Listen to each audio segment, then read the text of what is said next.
It all starts and ends with a girl, too small and inadequate for that world of ash, tar, and coal where she was born.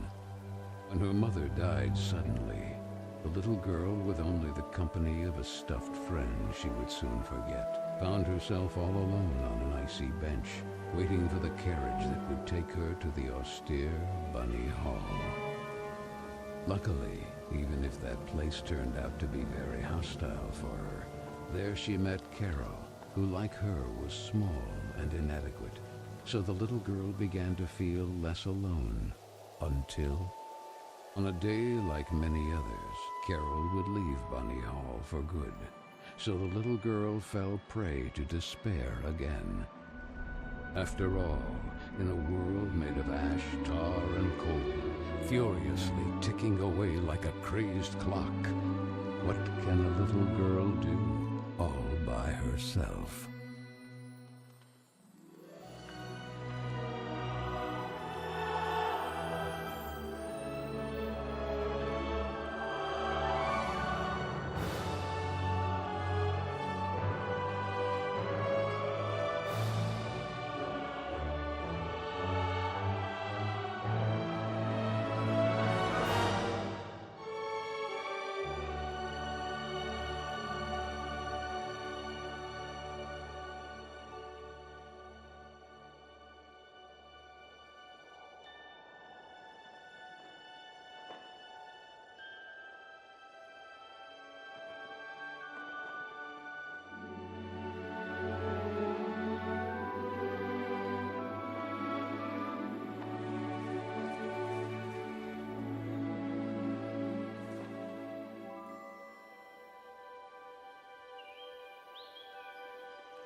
you speaking to me?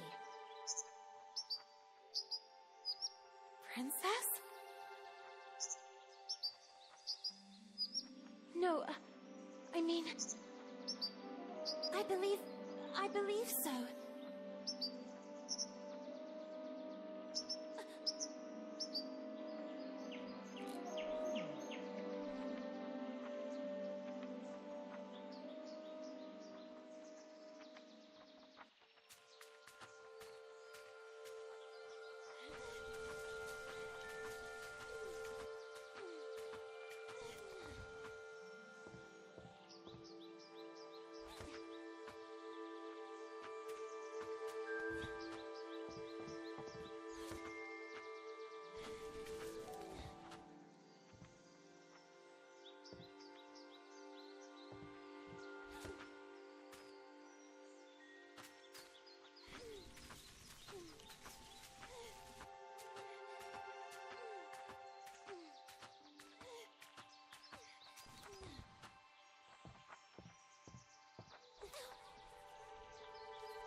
Oh, hello, little bunny. That letter is mine. Could you... The sweet, bespectacled bunny ignored the little girl and took the letter with them.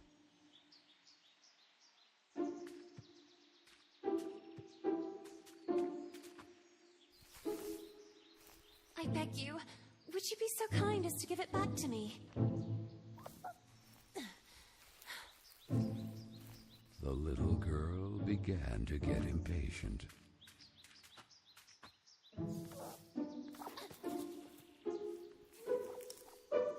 The little girl wouldn't let it win, so determined to recover Carole's letter, she followed the mischievous bunny.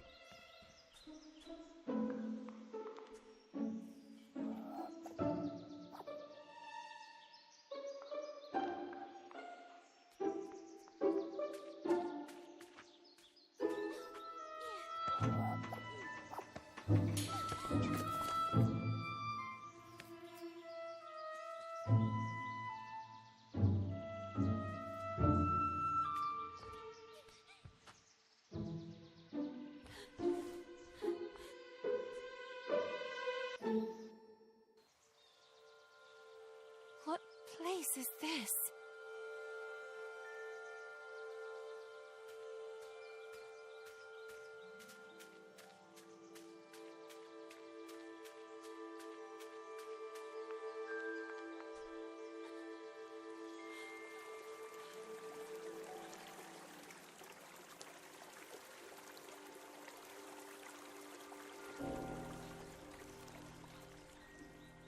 That kite, it reminded the little girl so much of her friend Carole. So free and graceful, yet tormented, as if by adverse currents, by the other girls at Bunny Hall. Oh, and who would you be? Have you perhaps seen a bespectacled bunny? Even the owl ignored her question and just stood there, staring at her, with those eyes, red like blood. But the little girl had no time to waste. She had to track down the bunny, and so she began to follow in its tracks.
And the girl, filled with a chilling sensation she could not explain, dove into the water.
So the little girl fell, and fell once again.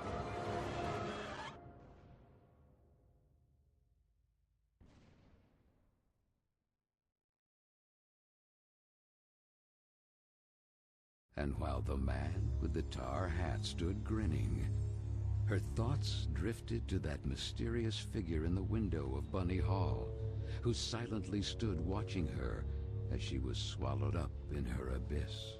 And this is how our story begins.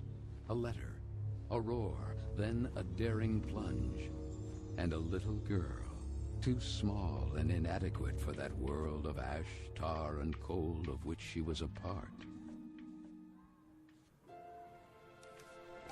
Miss Benton, I am pleased to note that my voice is so soft that it encourages restful sleep in class. Would you be so kind as to share your wisdom on today's topic with your fellow classmates? There was a man made of tar, an owl, and a bunny with glasses. Such impertinence. Home economics, ladies' etiquette. Chapter 9. Be always beautiful, perfumed, and impeccable. All of you young women of today are privileged to witness the deeds of the great men of your era, the grand discoveries, the phenomenon of industrialization, progress. Soon you will be wives and then mothers of great men who will go down in history. And you, Miss Benton, make fun of it. This establishment, too, if events continue to transpire as hoped, will undergo important developments, and you will be the first to benefit from them. Why, ladies? A portion of Bunny Hall was conceded to a corporate collective in order to form a small branch, thereby taking advantage of the area's greatest resource, rabbits. This will not only bring new luster to the estate in this region, but also new jobs. Very good, Miss Vicky Trout. At the very least, Lana has grasped the rabbit matter. In this regard, our dear Frank reminds us that it is strictly forbidden to venture beyond the walls of the park. The disinfestation work will resume tonight after the strong winds of recent weeks. Remember, not to be overwhelmed by the explosions. It's all perfectly normal. The soil is blasted with charges and the rabbits forced out of their burrows. Who did it? Miss Benton!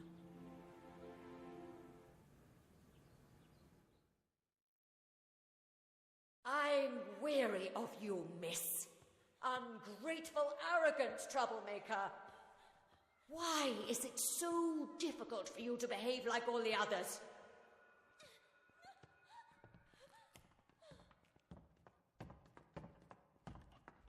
The clock is ticking furiously, and you are a woman now. Therefore, it is high time you learn to behave like one, or accept the consequences of your ridiculous transgressions. You will help Miss Mildred with the chores. When you are done, ring the bell, and you will be allowed to return to your accommodation. But until then, don't even dream of leaving this place. This, for the little girl, was now the norm. Targeted by Vicky and the other girls, or simply scolded by the matrons of Bunny Hall. Like Miss Hinman and her nauseating perfume. She constantly repeated herself sadly, "No, I don't want to grow up. I don't want time to flow furiously anymore. It would have been so nice instead to be able to take it back to when Carole was still there." It would be better to shed some light.